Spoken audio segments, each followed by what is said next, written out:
తండ్రి ఉంటాడమ్మా, ఇంకో తల్లి ఉంటుంది, వాళ్ళకి ఐశ్వర్యం ఉంటుంది. కానీ వాళ్ళు ఏం చేస్తారో తెలుసా, మనమే అన్ని తినేస్తే పిల్లలకే ఉంటుంది, మనం జాగ్రత్తగా ఉండాలి అని వాళ్ళు పండక్కి బట్టలు కొనుక్కోవడం మానేసి పిల్లలకు కొట్టారు. ఈ త్యాగం కూడా పిల్లలు చూస్తారు. మా నాన్నగారు ఎప్పుడు కొత్త పంచి కట్టుకోవడం చూడలేదు, ఎవరైనా కొనిస్తేనే కట్టుకున్నారు కానీ ఆయన అంతటా ఆయన కొనుక్కోలేదు అని ఈ కొడుక్కి అనిపించింది అనుకోండి, వాడు ఆ తండ్రిని ఎలా చూసుకుంటాడు? జాగ్రత్తగానే చూసుకుంటాడు.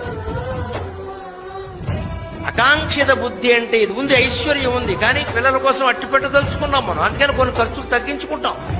మనం సినిమాకి వెళ్ళడం మానేసి వాళ్ళని పంపిస్తాం.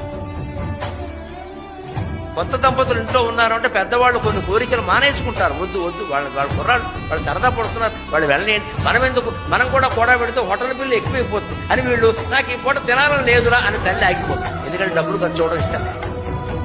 ఎన్ని కోట్లు ఇచ్చి ఆ తల్లి రుణం తీరుస్తారమ్మా?